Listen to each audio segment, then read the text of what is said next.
Hey, yeah, so that was me training for my half marathon. That's what Chris wants me to do. Uh, that's a joke, by the way. I'm just starting to do a little jogging. I know it's kind of a jog walk, but it's my beginning point after decades of not walking. So yeah, I am back. I know I made a video yesterday, but I want to talk about the carbs today, about carbohydrates and low protein and what my experiment is. So let's get into it. First of all, me being back, I just kind of lost my way a little bit. I don't know, didn't feel like my videos had enough value. And now I'm, whether they do to you or not, I make them mainly for me, but I hope that you find some value in them. So, yeah, let me explain something about the different macronutrients. First of all, it's only going to be like a 2-minute explanation, so if you really want to skip the science, you can skip the science, but it's pretty interesting. And that is, okay, so obviously we all know the macros are carbohydrates, fats, and protein. But the carbohydrates and fats are what give us the energy. Some cells, a lot of cells run on carbohydrates, the glucose metabolism, and some of them run on fats, and that's the fatty acid metabolism. Okay, so here's the thing. When you're active, you need to really be, full of energy, you need some carbohydrates. If you, during the day, you're going to work on more of the glucose metabolism. Obviously, some things will always run on the fats. But when you're not active, when you're sleeping, when you're not active, you're going to run more on the fatty acid metabolism. So you need some carbohydrates, you need some fats. Okay, but protein is there in the background. It runs kind of more like a nutrient, like your vitamins and your minerals. And if you want to, you think, oh, well, calories are energy. Well, actually, there's another step in there. It's how well it converts to energy. It's how well it gets to the mitochondria and produces energy. Okay, it converts to ATP, which is the energy for the cells. And all the cells have a mitochondria except for the red blood cells. Mitochondria need oxygen, but blood cells do not need oxygen. So that's going to give you a little bit of a, of course, that you don't lose weight just by, using the restroom. You lose weight by expelling CO2. And it's how much oxygen are you getting? All of that kind of thing. That's all very important. So if you have too much iron, you can have problems with energy. If you have not enough iron, you can have problems with energy. Do you have enough zinc? Do you have enough copper? Do you have enough B vitamins? Are there certain things that your system doesn't handle, well, certain anti-nutrients? Some people have problems with whole grains because, like wheat kind of grains that are whole. Sometimes the endosperm, the brown part can cause problems for some people. Other people won't have problems with it. Sometimes it's the lettuce has anti-nutrients in it.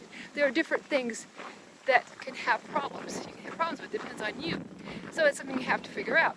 But once you have foods that work really well for you and you're eating those and you have enough micronutrients and you have enough vitamins and all of that, the right amounts of vitamins and all that, you can have really good energy conversion. Now, obviously, to take up your carbohydrates well, you need to, get some exercise, some walking, whatever you do. And of course, having more muscle tone will help soak up some of those carbohydrates, the glucose, a lot better too. And so it all works together to give you good energy and give you, help you be healthy and have a healthy metabolism and be able to eat more. Now, obviously, you still have to eat, but then you can't just eat an unlimited number of calories they expect to, you know, maintain, let alone lose weight. But yeah, so that's just an explanation a little bit about that. Now I got into looking into these new studies, and they're only the last year or two, where they talk about, you know, there's something about low protein and losing weight. Well, what is it? Well, there's these branched chain amino acids, and I was looking at this study, Australian study, where they were keeping the isoleucine, which is one of the amino acids, and you could, if you have Chronometer, you can go and look and see how much isoleucine you're getting in a day. Are you getting too much? Are you getting not enough? You know, maybe look at that, because you know, it's something I've just been looking at, my isoleucine, my protein, and all that kind of thing. And again, I do not eat low protein every single day, but some days I eat lower protein. And I'm noticing that for the most part, I mean, there are times where something's not going to quite work out, but for the most part, I'm doing really well having some days when I have lower protein, and then you know, I have other days when it's a little bit higher. But isoleucine is, you know, mainly in animal proteins. It obviously is in a lot of plant items too, but very heavily in the more animal type protein. Now, okay, that doesn't mean that I don't eat eggs at all, or milk, or have yogurt or cottage cheese or whatever like that. Of course I do. Do I occasionally have meat? Sure.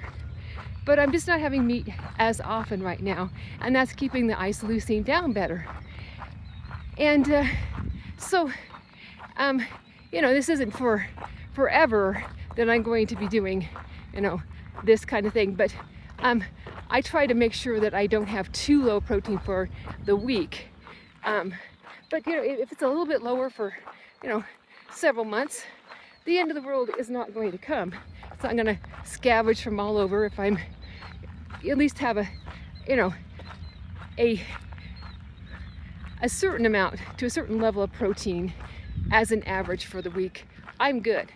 So I've been checking it out, and yes, I'm having a little spot in the scale right now. I'm 133 pounds down. I was 134 pounds down. At least I've come down. I lost some weight, and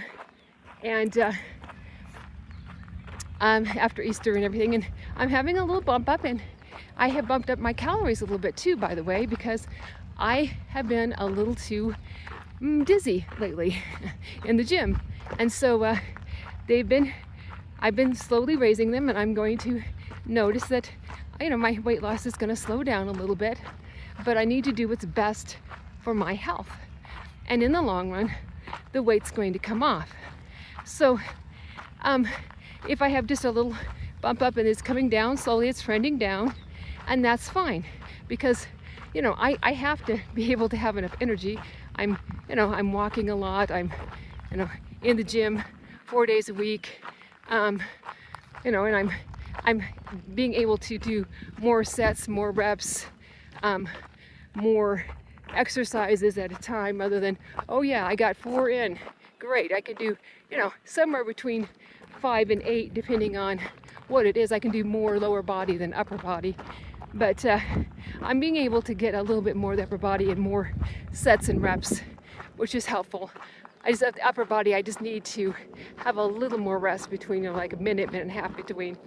And I'm enjoying it. Like I said, I'm trying out this new rec center, which has much better equipment, much bigger, and I'm enjoying the new things that I haven't had. Like there's like the leg press. Well, there's the one where you sit. That's the one I usually use. But I have the one where you recline, and that one is really cool. And it takes a little more exertion because it's a little different position. It's a little smoother, and I can get it squat down a little bit more and all that. That's great. But anyway, I need to have enough energy, but I need to be able to lose weight.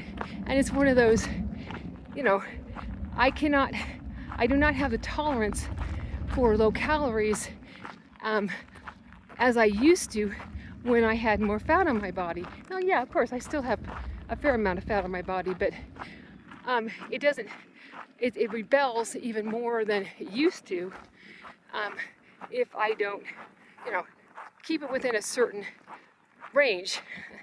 It doesn't seem to like it much. So that's what I've noticed as I'm lightening up. It can, as I said before, I have to have a sense of humor about it, because sometimes it's just not going to do what I think it's going to do. And I have a health coach, as most of you know, Chris, Body, Mind, Spirit, and he's like, well, no wonder, because, and he'll go, and I'm like, oh, yeah, you're right. Didn't think about that. And so he's keeping me going by helping me to understand what's going on, and also being, look, you're not going to lose 2 to 3 pounds a week every week at your your weight, how much weight you have to lose forever. It's not always going to happen. And let's make sure that we take, I need to take care of myself, and I need to, obviously still lose the weight, but let's make it more moderate here as I'm, starting to lighten up quite a bit. So that's where I'm at.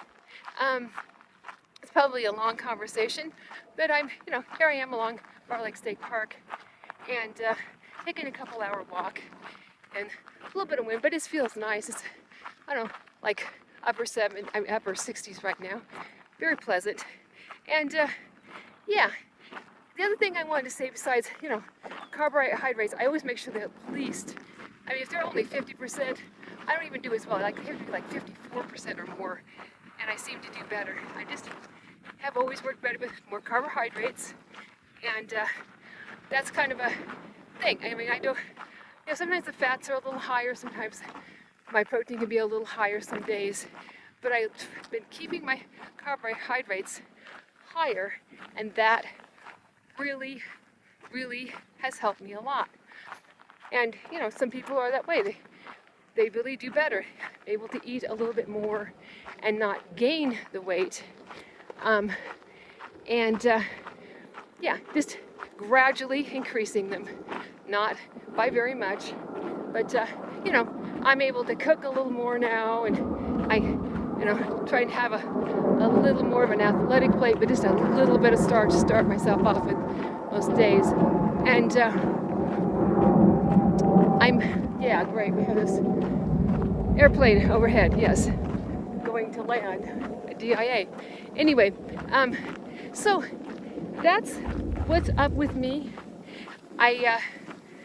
It's an interesting experiment. Like I said, I'm not saying go low protein every single day. That's not what I'm saying. It depends on your definition of low protein. But yeah, I generally just don't let it get below 10%.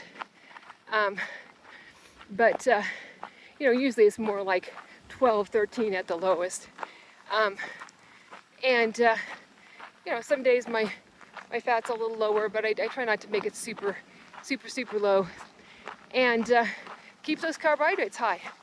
Whole food carbohydrates, of course, and minimally processed, a little sugar, a little honey, that kind of thing. And I am really satisfied. I am not feeling the hunger. It's kind of like, your fiber-rich and carbohydrate-rich, which of course carbohydrates are the ones that have the fiber. But anyway, that is actually like, helps me with my hunger, as long as I have supporting enough to support it with some fats, which will help with satiation, and some protein, because yes, need some of that as well. Like I said, I'm into balance. I'm just into a little lower protein right now some days, and it really does seem to be working well for me, and especially as I'm trying to raise my calories a little bit and be able to have a little more energy and see if I can have a little more of a jog.